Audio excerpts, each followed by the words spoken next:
you can even watch back. Giving players all the props or put them on blast. We don't give no hot takes, only talk facts. We're giving all our devotion, riding high on this wave of emotion. Going all out, yeah, cause this is our time. No, ain't no stopping us till we reach the finish line. All in, we came here to win. We're gonna give everything. S-I-C-K on the run. S-I-C-K, sick, sick. On fire, we're ready to fight. We'll bring the house down tonight. S-I-C-K on the run. S-I-C-K, sick, sick. Playing on the car ride, play it when you lounge. X and O, you know that we can hold it down. Shout out to my man Sammy, got it off the ground. And to all the listeners tuned in right now, got debates, analysis, and speculation. This is sports talk for the new generation. You know where to find us, got a reputation. Sick podcast, your #1 sports destination. Giving all our devotion, riding high on this wave of emotion. Going all out, yeah, cause this is our time. No, ain't no stopping us till we reach the finish line. All in, we came here to win. We're gonna give everything.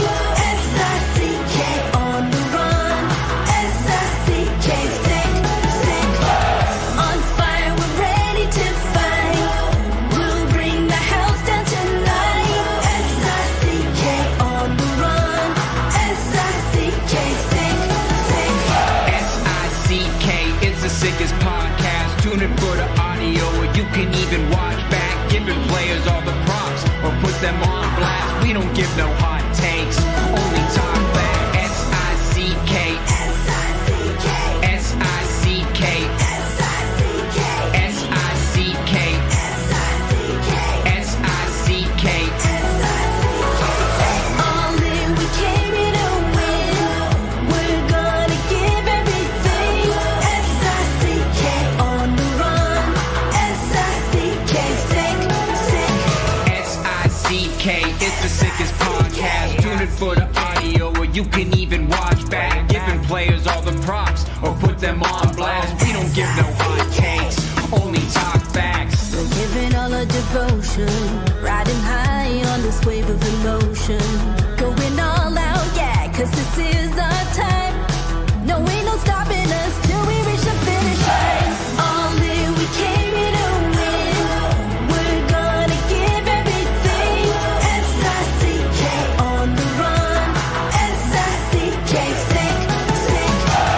On fire, we're ready to fight. We'll bring the house down tonight. S-I-C-K on the run. S-I-C-K, sick, sick. Playing on the car ride, play it when you lounge. X and O, you know that we can hold it down. Shout out to my man Sammy, got it off the ground. And to all the listeners tuned in right now, got debates, analysis, and speculation. This is sports talk for the new generation. You know where to find us, got a reputation. Sick podcast, your #1 sports destination. Giving all our devotion, riding high on this wave of emotion. Going all out, yeah, cause this is our time. No, ain't no stopping us till we reach the finish line. All in, we came here to win. We're gonna give everything. S-I-C-K on the run. S-I-C-K, sick, sick. On fire, we're ready to fight. We'll bring the house down tonight. S-I-C-K on the run. S-I-C-K, sick, sick. S-I-C-K, it's the sickest podcast. Tune in for the audio, or you can even watch back. Giving players all the props or put them on blast. We don't give no hot takes, only talk back. S-I-C-K, S-I-C-K, S-I-C-K, S-I-C-K, S-I-C-K. S-I-C-K. Turn up your volume. Because you're about to listen to The Sick Podcast. With Tony Marinaro. 55 seconds left in the penalty, a minute and 27 seconds left in regulation time. Boston 4, Montreal 3. Lafleur coming out rather gingerly on the right side. He gives it into Lemaire, back to Lafleur.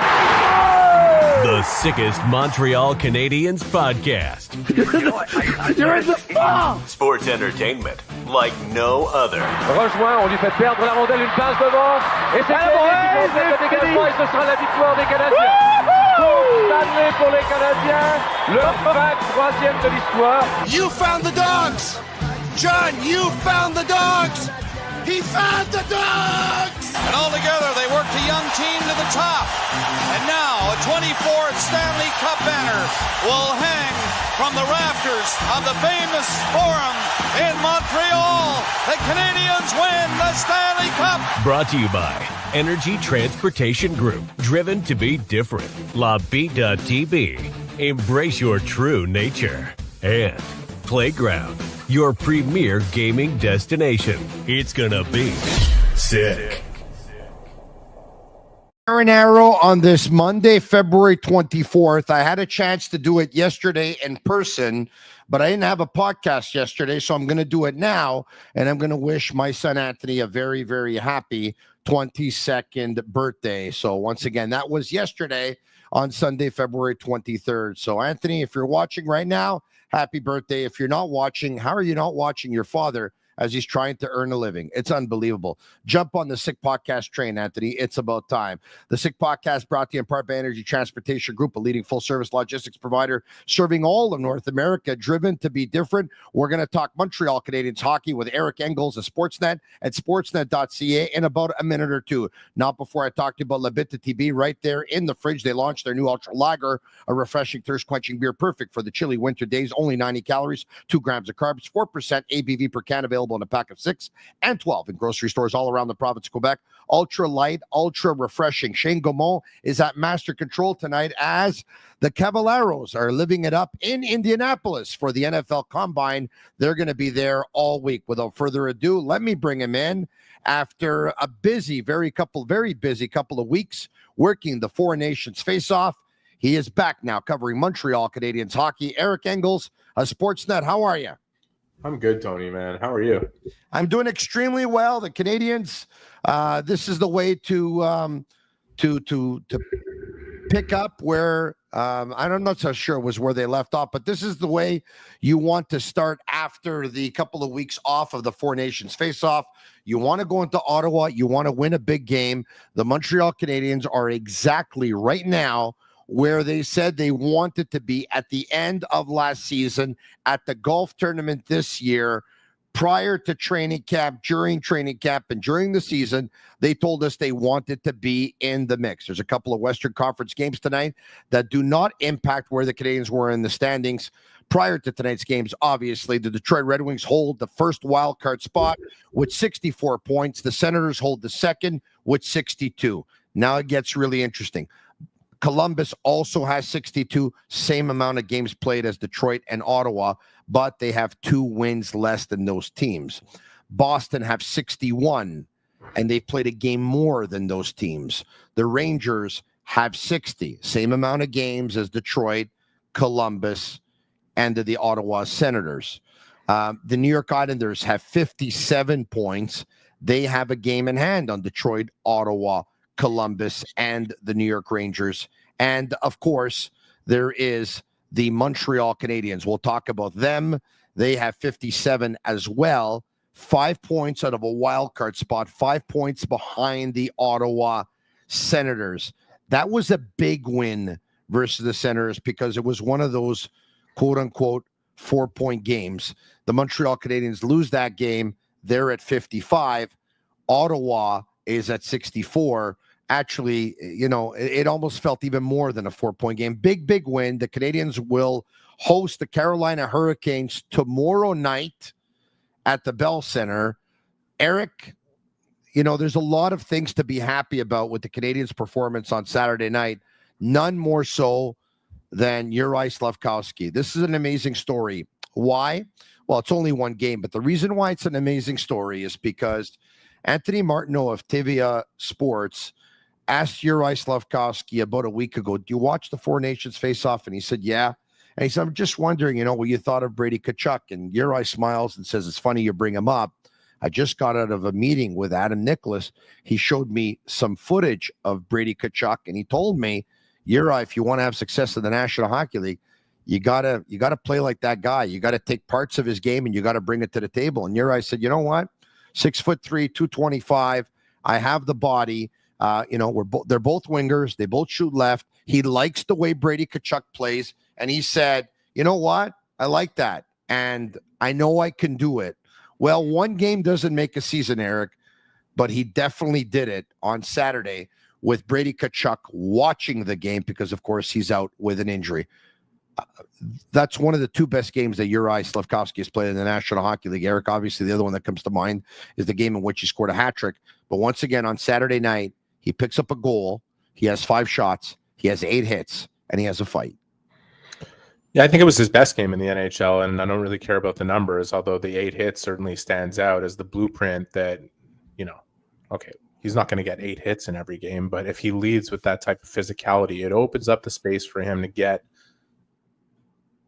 to access the skill that we know he has, okay? And I'm kind of laughing just at the idea that, it's brought up that Adam Nicholas just showed him some clips of Brady Tkachuk, and all of a sudden it clicked for him that he realized he needed to do that. Like, Adam Nicholas has been driving these points home to him for a very long time. Adam Nicholas, who takes care of development for the Canadiens, has done a fantastic job, and a lot of his philosophy is at the heart of the way the coach does what he does in Montreal. Their approach in general to guide players to where you want them to go with things and hope that they're going to believe it for themselves and prove to themselves that they can do something. And when I say that I think it's his best game, and I think it's his most important game in the NHL, it's that it's not as if Slaf didn't know all the things that he needs to do to access his skill and be successful.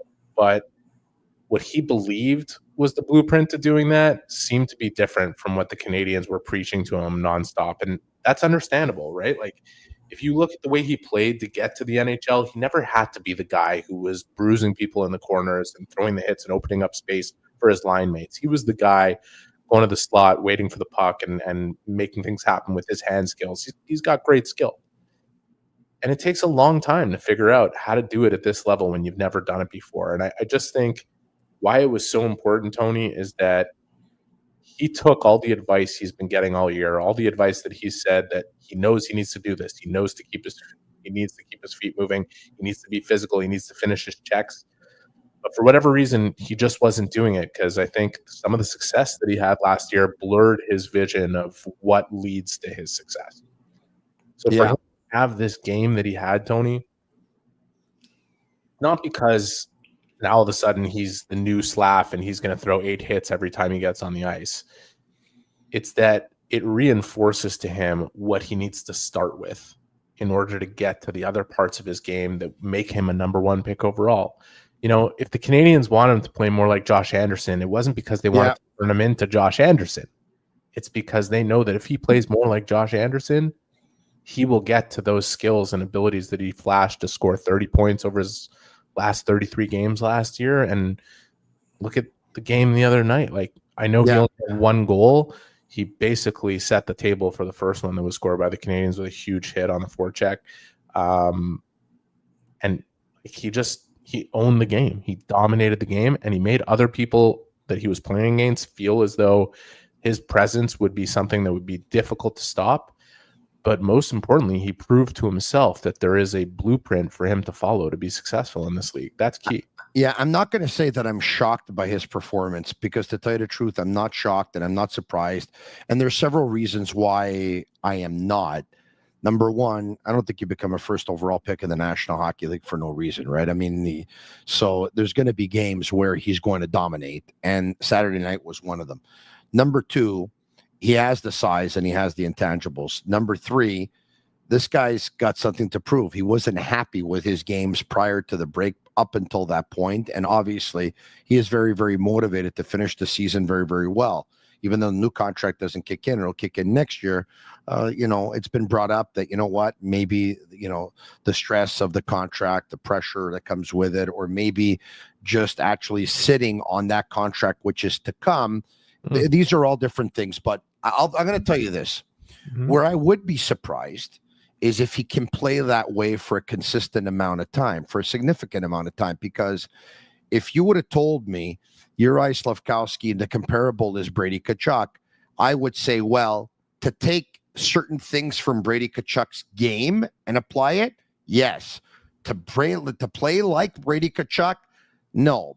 Brady Tkachuk plays a mean game almost every game, if not every game. He has a mean demeanor. He's a mean guy. He was born upset. Uri was born probably with a smile on his face type of thing. So, look, it bodes well, but I'd love to see him be able to put several of those games together. Now, what I think, and I don't know this for a fact, you probably would. I would imagine the Canadiens didn't tell him, you have to play like Brady Tkachuk, everything like Brady Tkachuk, and only like Brady Tkachuk. I would imagine they said to him, look at the way Brady Tkachuk plays, and they're taking elements of his game and saying, you could do that, you could do that, you could do that. They're not telling him to be exactly like Brady Tkachuk, are they? I don't think Adam or anybody with the Canadiens needed to do that. I think Slaf watched the Four Nations and said to himself, wow, I can do that. Like, if I do that, I know it's probably going to work. And then he went out and proved it to himself. And that's such an important thing to do. Look, Brady Tkachuk is 25. Like, Slaf is 20. Yep. And Brady Tkachuk, yes, has had that mean streak and that physical imposition since stepping into the league, but not with the type of consistency that you see from him now at 25 years old. Of course. It just takes a lot of time, and it takes a lot of trial and error, and it takes some failure. And I know people have a hard time accepting that when they look at a guy who's drafted first overall and has such high potential as Uri has. But he's no different than any other young player that's walked in his shoes before and realized certain things for the first time at the hardest level to play at and having to make those adjustments. I see it a lot like the Canadiens in general. Like, you look at the way they started the season, and everyone was asking them what led to the turnaround that they had, where they had 31 games where they won 19 of them and they were deserving of winning all those games. And like, you hear Jake Evans and he said, we just got fed up of losing. We just got pissed off, and we had to inevitably look in the mirror and say, it's time to change some things here about the way we approach this mentally, physically. And I think Slaf, for a long time, we've heard a lot about how hard Slaf is on himself. Okay. It's a running theme, and it's true. I think everybody can see it. The cameras can see it. He's making a lot of self-deprecating jokes. And when he's not, he's launching a lot of arrows at himself, boomerangs. Okay. I think the benefit of the Four Nations break for him wasn't just watching Brady Tkachuk. It was stepping away from the day-to-day emotion of his situation to be able to think about things in a rational way and realize these guys that are trying to help me every day, Adam Nicholas, Marty St. Louis, my teammates. I know I keep telling everybody what they're saying is true, but I've got to get through my head that if I can apply this and try this and see what it leads to, maybe it brings me to where I want to be. I think you look at players like him, they don't want to lose their identity. We talk about identity crises. I think it's a bit of an easy way to analyze it. I don't think Slaf had an identity crisis. I think he didn't want to lose the skills that have brought him here. Okay. He's not Josh Anderson. And I say that with all respect to Josh Anderson, who has been great this year, but look at the amount of scoring chances Josh Anderson generates for himself with the space he creates for himself. And he can't finish them or make plays off them with the type of skill that Juraj Slafkosvky has. Like, I watch him practice every day. The guy has amazing skills. His line mates will tell you he's got amazing skills, and they love when he can create space for them, do the things that Josh Anderson does so that they can help him take advantage of those skills. But when I asked Marty St. Louis today about, success breeding confidence and failure being the ultimate teacher. And he talked about how, if I can, I think I have the clip. Yeah, if you have the clip, play it. It's a great clip. So let's go. And by the way, before we play the clip, Eric had a great article today, not his first, as usual, sportsnet.ca, where he talks about Juraj Slafkosvky's situation, also talks about what Arbor Jacki went through once upon a time, what Cole Caulfield went through once upon a time. They both at different times struggled with their game and struggled with their confidence. And there were hurdles and there were obstacles, and the way they were able to get over it and what Slafkovsky needs to do. I'll tell you that much. And then I'll direct you to, of course, check out Eric on X, formerly known as Twitter, or check him out on sportsnet.ca. There's a link to the article there, and you can go and check it out. On that note, let's hear from Marty St. Louis on how the team can take away lessons from failures and victories. That's how you see and define failure, because I don't know, for me, I never feel like I fell. Well, if you weren't succeeding at the way you wanted to be, yeah, what did you take from that? Well, you're learning every time. You're learning, so what the failure is, if you see it as failure, it becomes an emotional weight. And if you see it as a learning process, now you look for the answers, and that's what you learn from the failure. And the answers are everywhere. But if you're so wrapped up with the failure, the emotion of failing, you're wasting time into actually okay, what are the answers? Why did I fail? And what did I learn? And I think that's the approach that I've always taken, because the failure is so negative. What is failure? Who decides this is failure? So for me, and even when you succeed, is everything okay? Are you learning from the success? Or are you just happy about the result and the emotion that it brings you? So you have to be careful with the emotions you bring on both sides, and just have the truth. Because, listen, there's plenty of games I played that on the score sheet, it was a success because I scored 2 goals, let's say, but I didn't play well. So to me, it's the truth behind the performance, not necessarily the result, that helps you manage the emotion of success or the emotion of failure. So I don't know how much motivational talks or speeches or speaking engagements Marty St. Louis had in his life. And I don't know when he's going to walk away from hockey, but when he does, he's going to be fairly occupied. I think he's going to need to get himself an agent, because when he's in the mood like that to engage with the media, to talk, it's pretty riveting stuff, man. It's deep stuff, and Marty's not a stupid guy, clearly judging by his answer, but I didn't ask him a question about Juraj Slafkosvky, but he knows what the sujet du jour is here in Montreal, okay? He knows why I was asking the question. And his referencing of the emotion that comes with being hard on yourself and judging something as a failure. He said, who decides what a failure is, whatever? Well, if the person who is involved feels that something he's doing, he's failing at, and he's somebody who's particularly hard on himself, he'll have a hard time divorcing the emotion from the situation and be able to look at it with the type of clarity you need to progress and learn from it. And I think Juraj, at 20 years old, like many of us who have been through many things in our lives, especially in our formative years from 18 to 22, sometimes we need to step away from something that we're so involved in every single day to be able to gain that clarity. And you could talk about him watching Tkachuk. You could talk about going on vacation or whatever it is. But ultimately, I think that clarity came to him because if you go back through the 53 games he played before the break,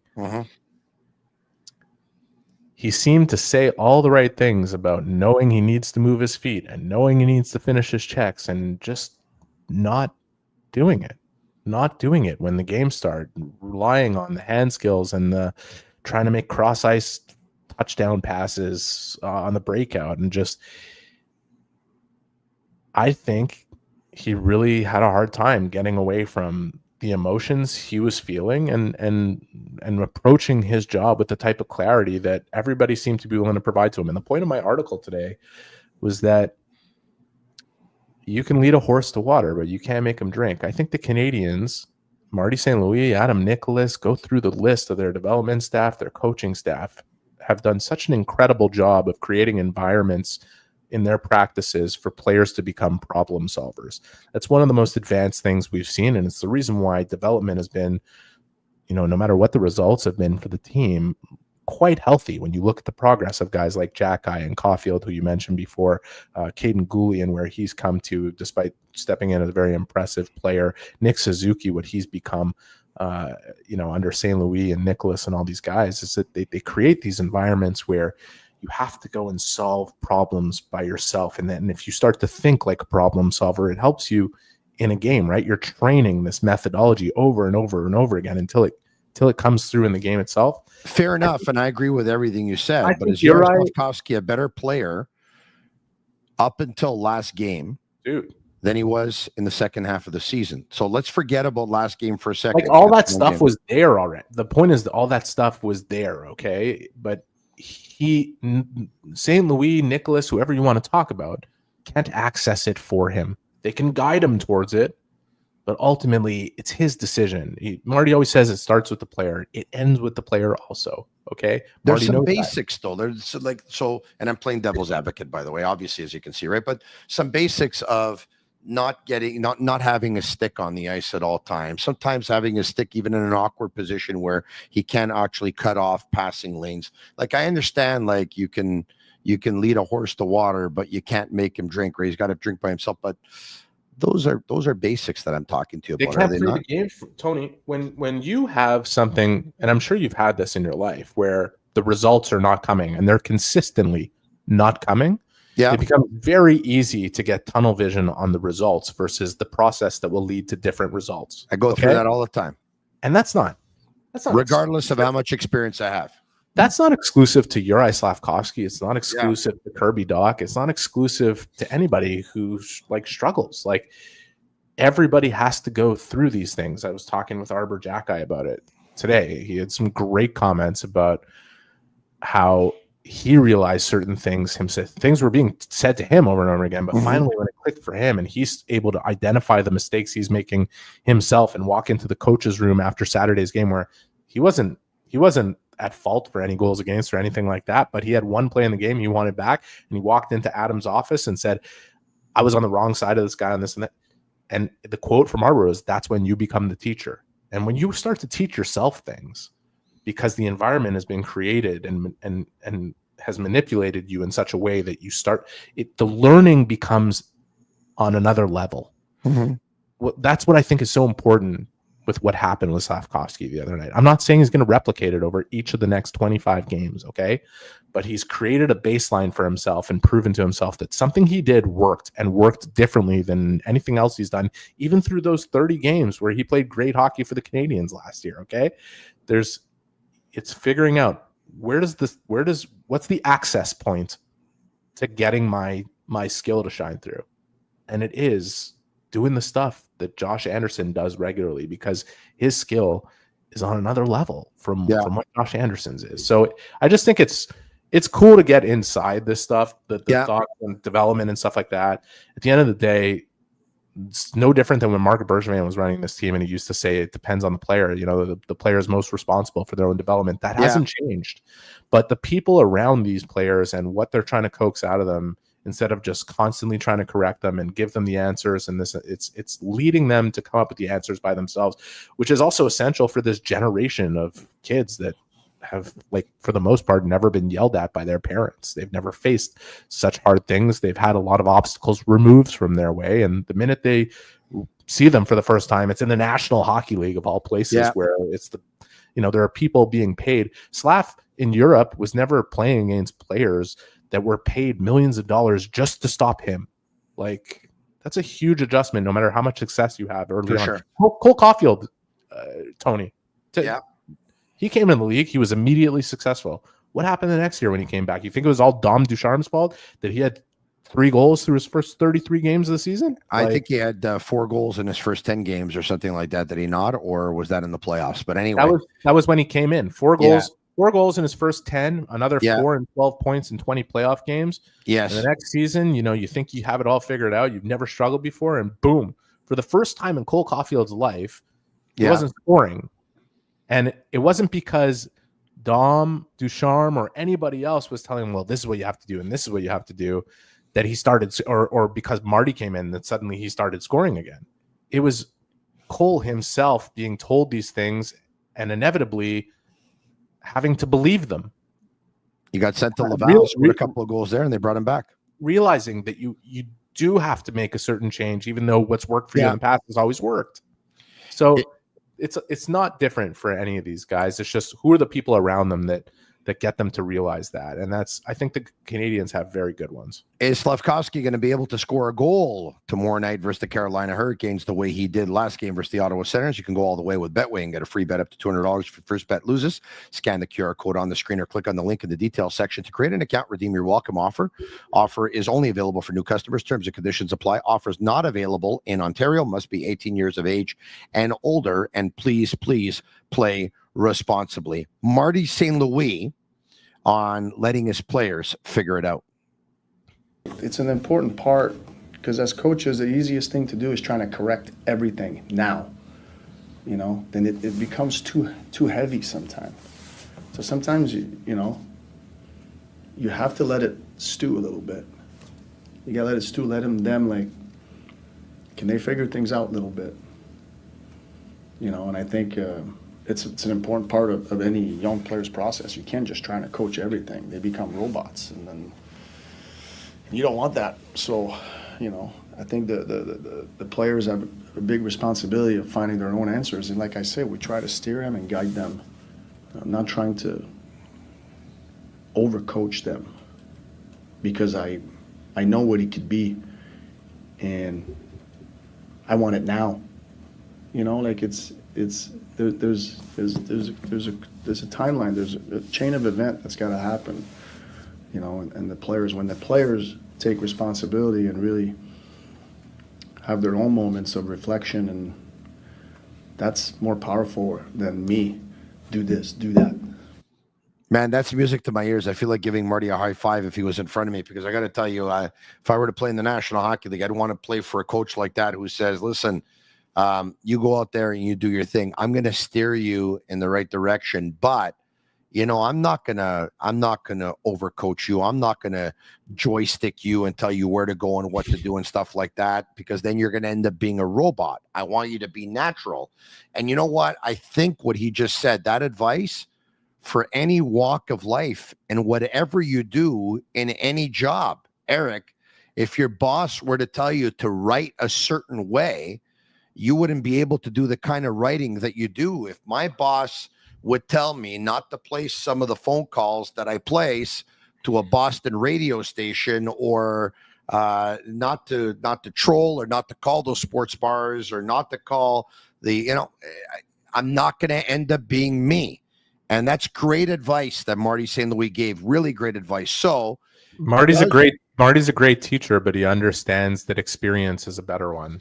And that's exactly what we're talking about, Tony. At 20 years old, even with this being Slafkovsky's third season, there's just certain things he has to experience in order to have that type of reflection that leads him to the next place. And they've done a great job guiding him there. They really have. And you don't think Marty was banging his head on the table at certain points this season, wanting that to happen sooner for the kid, wanting to do everything he can, but he can't go out and have the experiences for Slav. Neither can Adam. Neither can... So, you have to approach things in that way, with that type of patience and resolve, and hope that they take the lessons and in the end they reveal who they actually are, no matter whether they're Slafkovsky or Gallagher or anybody else. They reveal what their character is made of. And I think there's so many things that have gone into this, Tony. The last thing I'll say on the subject of Slav, because I know we got to get to other things. There was a point where it was brought up that Kent Hughes had a conversation with him, and he mentioned that he said, we didn't draft you to be this guy. You're 6'3" and 225 pounds. It doesn't mean that they're pigeonholing Slav into just being a banger crasher grinder in the league, okay? But Slav himself, no matter how much he hears this, has to realize Nick Suzuki is on this team. Ivan Demidov is coming. And if that makes Slav the third best playmaker, because he certainly believes he's an excellent playmaker, and he has reason to, given the skills he has. Yeah. Lane Hudson is there, if that makes him number 4. how's he going to be in the type of place in the lineup where he can make the type of difference that he needs to? But you know what Nick Suzuki can't do, and what Ivan Demidov can't do, and what Lane Hudson can't do? Plow through guys. They can't do what he did on Saturday night. And I think, again, for him to prove that to himself, no matter how much he believed it or didn't believe it before he went out and did that, yeah, that's going to have value no matter what you see from him in the next week, 2 weeks till the end of the season.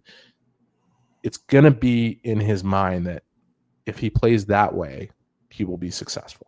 So on that note, let's hear from Juraj Slafkosvky. A couple of clips, one of which was after the game. Well, Juraj, a big night for the team and a big night for you, a goal, a fight, a career-high 8 hits. What was the mindset coming out of the time off that leads to a night like this for yourself?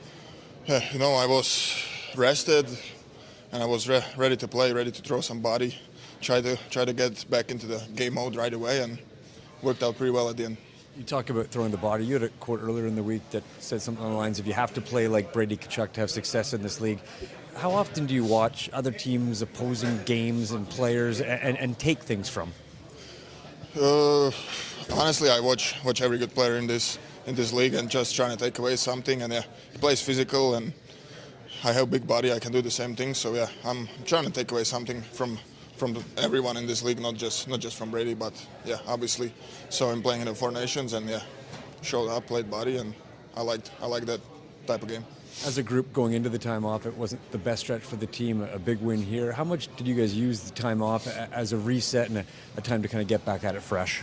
Yeah, it was a big reset button for us because, yeah, we didn't win much before the break, but, you learn from mistakes and new opportunity today. And, yeah, we just managed to come back and score a couple of nice goals and win the game, and that's important. All right, and there you have it. That was with Sean McKenzie, I believe, of Sportsnet. Let's hear from Juraj Slafkosvky on learning naturally. How it comes when no one needs to tell me, and I just focus on myself and I do the things that I actually want to do, and then it comes natural and looks good on the TV and feels good on the ice. I get more opportunities, more shots, more puck, more plays. So it's good to choose one game, but it's pretty good. Okay, Eric, a couple of other topics. I don't know what can be said about Emil Heineman returning to the lineup that we haven't said already. I think during his absence, it was felt, and a lot of people were actually surprised how much it was felt. He's back. And he just did what Emil Heineman does on Saturday night. He played a very, very honest game. He sacrifices his body. He goes all out. He hits people. He goes to the net. He crashes the net. He's in on the forecheck. He's very, very tenacious. He recovers loose pucks. He retrieves pucks. Canadians are a better team with Emil Heineman in the lineup. He was back on Saturday night in Ottawa. Doesn't have an identity crisis. This player knows exactly No. what he's supposed to do and how he's supposed to do it. But that wasn't the case a year ago.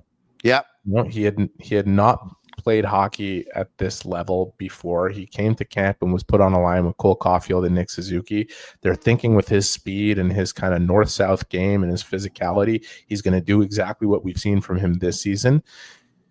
And he wasn't ready. He wasn't ready to do it, and he went down to Laval and he worked on it, and he had some injuries, but he started to realize, if I'm going to be successful, I can't hold back in these parts. Is a perfect example of this stuff that was. I know it's the theme of the show here, but this guy's under no illusions of what will bring him success. And I think as we go forward here, depending on who stays, who goes, there's pretty good opportunity for him to gain more responsibility. Now, look, a big part of his success is he hasn't been placed above where he is for a long time. There have been little samples here and there where he's played a bit more. But he fits great with Evans and Armia, who play a direct game with him next to them. And he's a big resource in them putting up points at even strength. They do a good job shorthanded themselves, but he will help boost them too. I just think this player, speaking of great development, it's happening with a player that I know Kent Hughes and his staff were excited to get when they made the trade with Foley going to Calgary. Yeah. But a lot of other people were looking at it kind of I don't know who this guy is, and I don't know why we should expect that he'll be that great. And I don't know how much their opinion changed based on what they saw after training camp last year, but it's definitely different now. You talked about the player development team. Kirby Dach is still also young, Mm-hmm. but he's young today, and he probably won't be young in 2 weeks type of thing, because at one point you're expected to deliver. He hasn't been able to do it with consistency. He hasn't convinced many that he can be a top 6 or a top 2 center, I should say. A top 6, I think that I think a lot of people would be willing to bet on that, but a top 2 center of a team that can actually make the playoffs and maybe make a push. So this is going to be quite the mandate for Adam Nicholas, Marty St. Louis, and the rest of the development team, of course, over the next year, because a lot of fans are about ready to like throw in the towel, and they shouldn't, because once again, he's still young today, but he can be old in a couple of weeks. He got hurt on Saturday night. I think they were up by a score of 5-2 in the third period. There were about 8 minutes left. There was a collision along the boards, and it looked like it may have been a right knee injury. Of course, we're speculating a little bit. Renaud Lavoie at TVA Sports talked about it earlier this evening, where he said that after that hit, Dach went out one more time, but then he was out after that. Anyway, he's out right now. He's going to miss the game tomorrow night. What can you tell us about Kirby Dach? He's just still being evaluated, so it's not clear yet in terms of the severity. What I can say is that I like the way you framed it, in that he's young, but he's a couple of weeks away from not being that young. And it's just to say that the clock is ticking on him, right? Yeah. He doesn't have infinite time or even to the rest of his contract to prove he could be the type of player the Canadiens thought they were getting when they traded for him, and thought that they could mold into the type of player they wanted. And again, I don't think it has to do with Marty or Adam or anybody else. It's up to Kirby at this point. Like, he's been through 2 teams now, Chicago to here. If he had figured it out in Chicago, he wouldn't have found himself here to begin with. He's been given great opportunities to revive his career and bring it to the level it's supposed to be at. I'm on the record as saying I'm not throwing in the towel. I believe in this player. I believe he can be a much better player than he's shown. I think last year was a very unfortunate step back for him, and I had a feeling that it was going to be very rough for him to come back from that and inevitably find his rhythm. I think we saw that happen finally, like around the halfway mark of the season, but it hasn't been sustained to the level that you would hope it would be.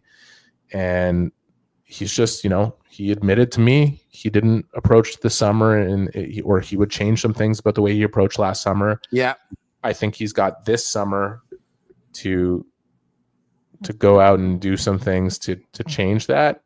I don't know where it leads for him in terms of whether or not he'll still be with the Canadiens when all is said and done. I mean, you look at the potential, like we were talking about a different reality a few weeks ago when there was still a lot of hope that Jake Evans would be in the fold for a few more years. Mm-hmm. I don't know if that'll be the case. If I'm betting on it right now, it doesn't look likely, though I will say everything could change with a phone call, and you'd think that Montreal's potentially their best offer, best card being put on the table comes before they finally say, well, it's not going to work out and we're not going to get a deal done, so we're going to trade him. Like, yeah, I don't know if it's maybe that's the way Evans's side looks at it, and maybe they feel that there's still a better one in the front in the desk drawer. I don't think there is. The Evans side are not very optimistic right now as we speak, but once again, this is business and this is negotiations. It could stay like that, or a couple of days before trade deadline, the Montreal Canadiens could say, hey, you know what?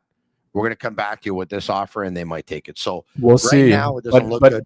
If we're to assume that he's out, yeah. Okay, the cushion for Kirby to stick around and kind of make a difference here, like, it's really the next 25 games. So you hope he's healthy enough to show some things within that help secure his place with the Canadiens. Because honestly, I think this is a team that has the assets and the ability to be very aggressive, not necessarily ahead of the trade deadline, but certainly going into next season. Ivan Demidov is coming, and they're not going to sit here holding the bag with him arriving and saying, well, we've got Suzuki to play with these guys and who else? I don't see that happening. So Dach has an opportunity to prove that he could be one of those guys. They're still going to need more help down the middle. Dvorak won't be here. We can all agree. Evans, we'll see what happens over the next week. Yeah. And, Yeah, I mean, you're right. Beck will be here, by the way. Yeah, he will, but he's also 22 years old and like has a lot to learn to become the player you want him to be, that you're going to trust him in the type of role Jake Evans has been and get that type of result night after night. But he definitely looks like he's capable of playing in the NHL, which is a great sign. So once again, you said Jake Evans. Right now, there's no one's overly optimistic, but it can change. You believe Dvorak will be gone. Speaking of insurance policies, I want to ask you about Armia and David Savard. I'm going to continue to ask you because I think we're about 12 days away from NHL trade deadline. So I'm asking you tonight, and when you join me next week, which is probably going to be on Tuesday. Anyway, we'll talk about that because the Canadiens have a game on Monday night next week versus the Sabres. I'm going to ask you the same question as to where they stand. Speaking of insurance policies, all insurance isn't created equal. You know where to find the right solution for you. It's Accent Insurance. Accent doesn't sell insurance. They shop insurance for you to find the right product, right on the money, whatever your insurance needs, home, automobile, or business. The number to call is 514-363-3636 or visit their website, www.accentassurance.com. In ending, Armia and Savard. If I were to ask you right now, what are you thinking? Both playing in the final year of their contracts. My intuition is that they'll be traded, but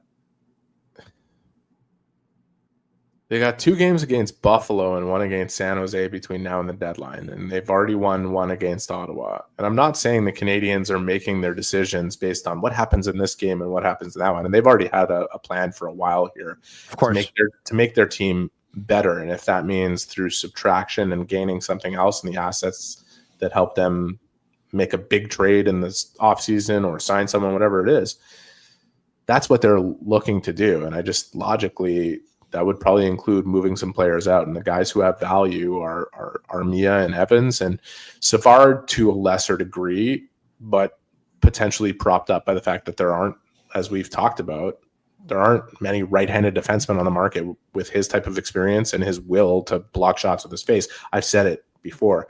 I don't think David Savard could play 10 minutes at playoff pace. I just don't, like night after night.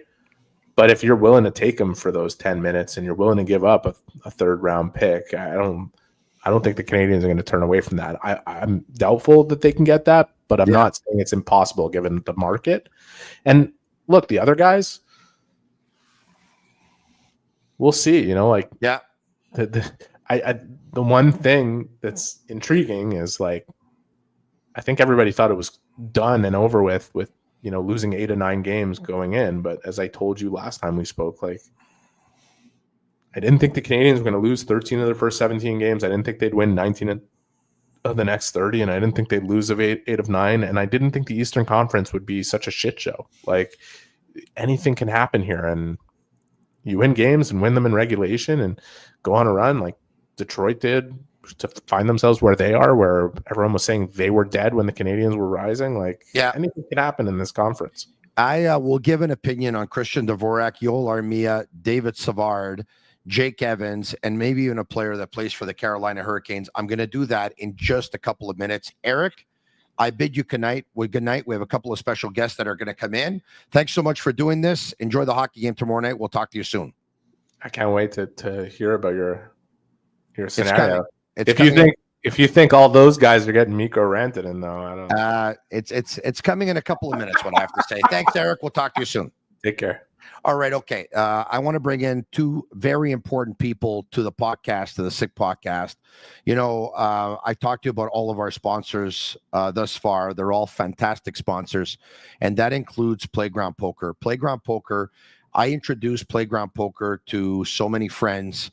My friends Joe and Veronique, actually a couple of weeks ago, because I brought them to the Etc. Steakhouse, and I showed them around, and they were in awe of Playground Poker. Believe me when I tell you that Playground Poker is about a lot.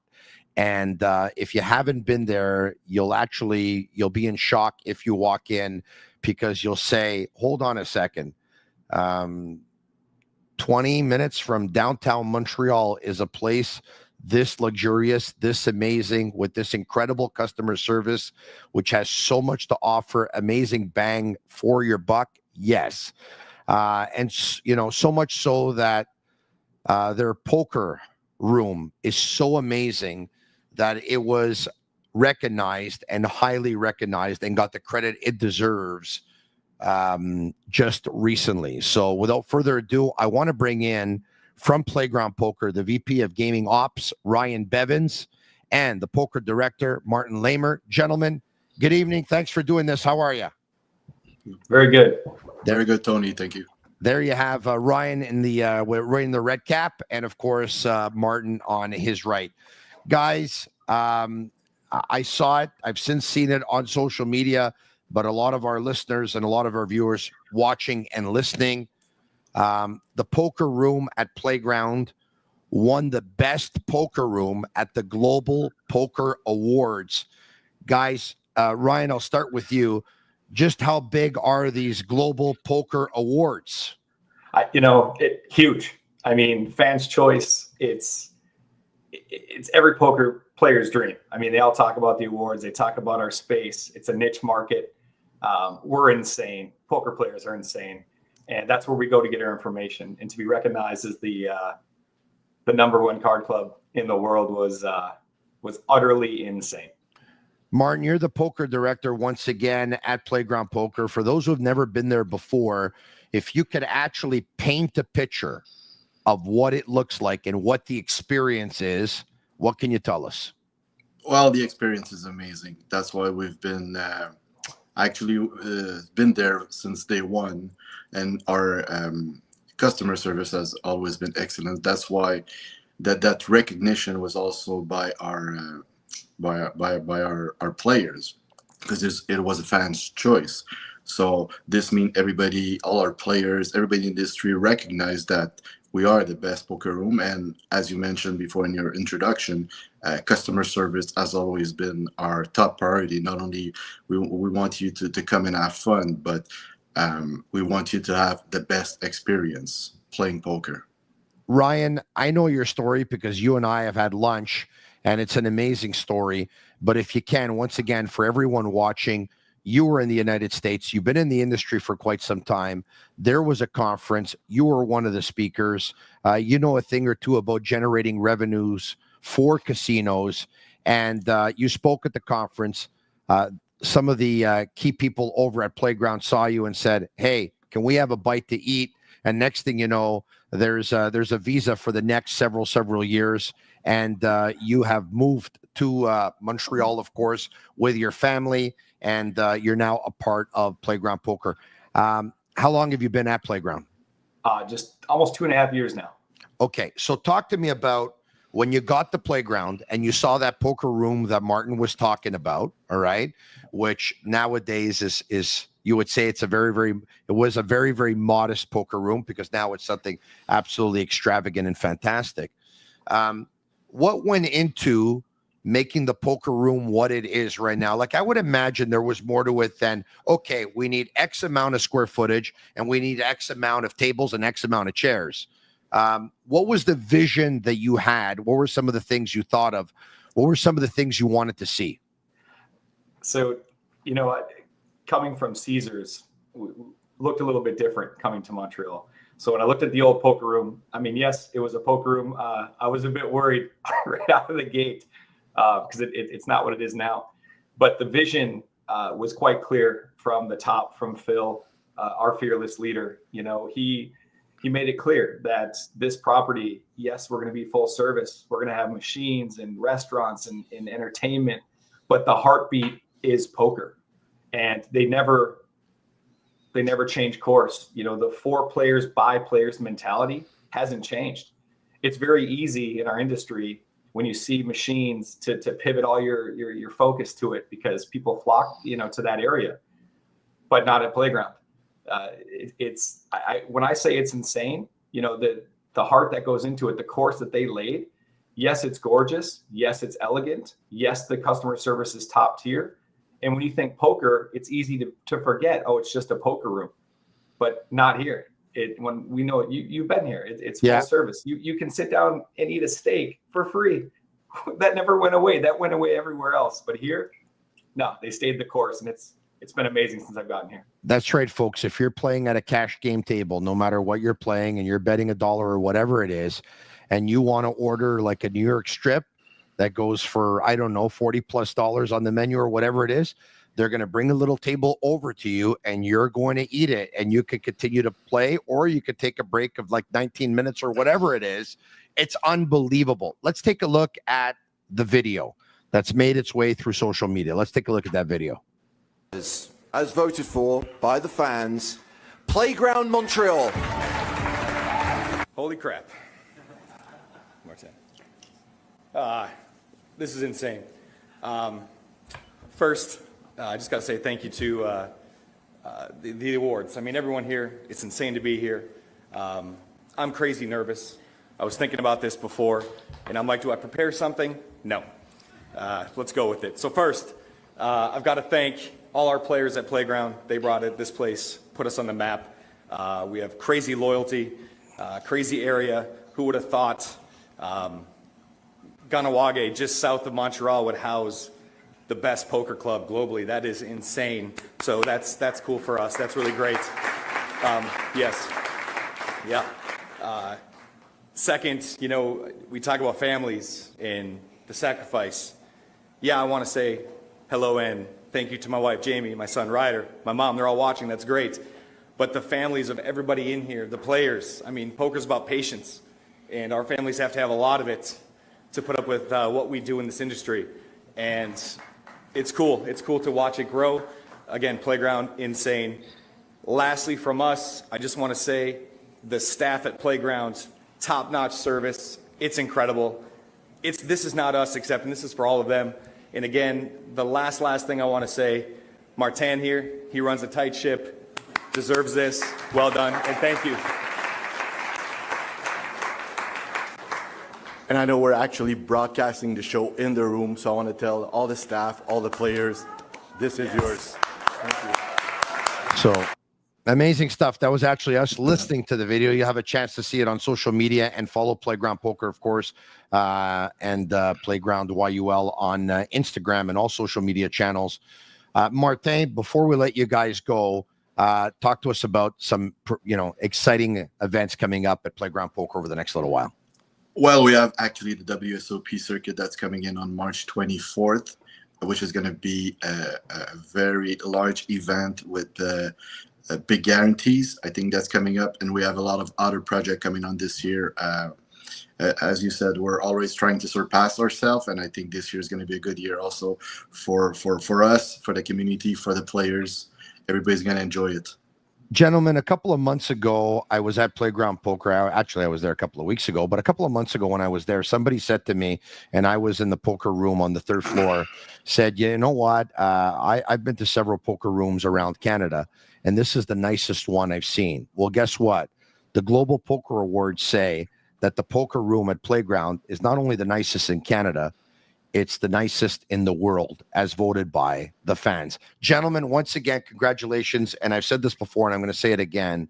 We are so blessed at the Sick Podcast and Sick Media Agency to have a partner like Playground, because you guys have a lot of fun, and we like to have a lot of fun, and we like what you guys stand for. So thanks so much, guys. We appreciate it. Continued success.